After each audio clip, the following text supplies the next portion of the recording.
নমস্কার শ্রোতা বন্ধুরা, আজকের বিষয় রিচ ড্যাড পুয়ার ড্যাড থেকে 5টি শিক্ষা এবং বই থেকে শেখা।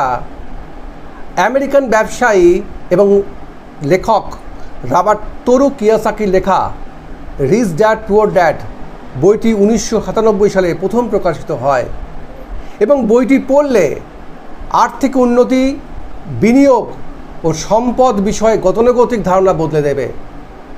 বইটির লেখক কিওসাকি বলেছেন, বেশিরভাগ মানুষ সম্পদ এবং দায়বদ্ধতার পার্থক্য বুঝতে পারে না।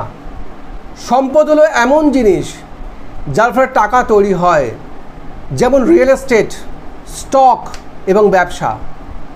অন্যদিকে দায়বদ্ধতা হলো এমন জিনিস যা আপনার পকেট থেকে টাকা বের করে দেয়, যেমন বাড়ি গাড়ির ঋণ, ক্রেডিট কার্ডের ঋণ প্রভৃতি। যেমন কেউ যদি ব্যাংক থেকে ঋণ নিয়ে বাড়ি কেনেন, তাহলে সেটি তার সম্পদ নয়, সেটি একটি দায়। কেননা এর থেকে কোনো আয় আসছে না, আর যে টাকা আসছে তার ঋণের কিস্তি দিয়ে সব খরচ হয়ে যাচ্ছে, ফলে এটি সম্পদ না হয়ে দায় হয়ে যাচ্ছে। আর্থিক শিক্ষা গ্রহণ করুন। এই বইয়ের অন্যতম গুরুত্বপূর্ণ শিক্ষা হলো আর্থিক সাফল্যের জন্য আর্থিক শিক্ষা ভীষণ গুরুত্বপূর্ণ। শিক্ষা প্রতিষ্ঠানগুলো আর্থিক শিক্ষা দিতে ব্যর্থ হয় এবং প্রাতিষ্ঠানিক শিক্ষায় শিক্ষিত হলেও অনেকের আর্থিক শিক্ষা থাকে না, ফলে শিক্ষিত হলেও অনেকের জীবন থেকে দরিদ্রতা যায় না। বইটিতে ধনী বাবা এবং গরিব বাবার কথা বলা হয়েছে। গরিব বাবা সুশিক্ষিত ছিলেন এবং চাকরি করে বেতন পাওয়ার বিশ্বাসী ছিলেন এবং তিনি আজীবন গরিব থাকেন। অন্যদিকে প্রাতিষ্ঠানিক কম শিক্ষা হলেও তার ধনী বাবার আর্থিকভাবে বেশি শিক্ষিত ছিলেন। তিনি সম্পদ গড়ে তুলতে এবং আর্থিকভাবে স্বাধীন হওয়ার জন্য অর্থ বিনিয়োগ ও ব্যবসা চলতে বিশ্বাস করতেন।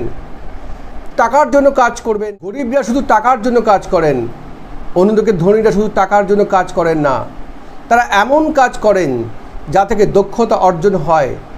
আপনি যদি শুধু বেতনের জন্য কাজ করেন, তাহলে ইঁদুর দৌড়ে থেকে কখনোই বেরোতে পারবেন না এবং প্রকৃত সম্পদ অর্জন করতে পারবেন না। তবে আপনি যদি নতুন দক্ষতা বিকাশের জন্য কাজ করেন, তাহলে আপনি ধীরে ধীরে আরও প্রতিভাবান হয়ে উঠবেন।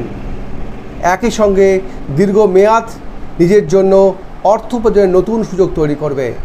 এই দক্ষতা দিয়ে বিভিন্ন রকমের আয়ের উৎস তৈরি করতে পারবেন। আর্থিক ঝুঁকি নিন। ধনী হওয়ার জন্য আর্থিক ঝুঁকি নিতে হবে। আপনি যদি সবার মতো একই পথ অনুসরণ করেন, তাহলে আপনি সবার মতো ভিড়ের মধ্যে হারিয়ে যাবেন, জীবনে আর্থিকভাবে সফল হতে পারবেন না। আপনি ভিন্ন কিছু পেতে চাইলে আপনাকে ভিন্ন কিছু করতে হবে। ধনীরা নতুন জিনিস চেষ্টা করে এবং তাদের পাশ কাটিয়ে যাওয়ার পরিবর্তে বিভিন্ন সুযোগের অন্বেষণ করেন। আপনি যদি প্রচুর মুনাফা অর্জন করতে চান, তাহলে আপনাকে অবশ্যই উচ্চ ঝুঁকি নিতে হবে এবং খরচকে নিয়ন্ত্রণ করুন। কত টাকা মাসে আয় করলে তার চেয়ে বেশি গুরুত্বপূর্ণ হলো খরচ, শেষমেশ কত টাকা আপনার সঞ্চয় থাকলো। উদাহরণস্বরূপ, আপনি মাসে 50,000 টাকা আয় করে এবং সব টাকা খরচ করে ফেলার চেয়ে 30,000 টাকা আয় করে মাসে 10,000 টাকা যদি সঞ্চয় থাকলে সেটি উত্তম। একমাত্র এই টাকাই আপনার জীবনে পার্থক্য গড়ে দিতে পারে। যে টাকা আপনি সঞ্চয় করবেন, ধনী হওয়ার প্রথম পদক্ষেপ হলো টাকা আয় করা। তবে আপনাকে শুধু বেশি টাকা আয় করা শিখলে চলবে না, সেই টাকা কীভাবে ব্যবহার করতে হবে সেই দক্ষতা থাকতে হবে। আমার অবশ্যই নীতি আমার, সিদ্ধান্ত আপনার।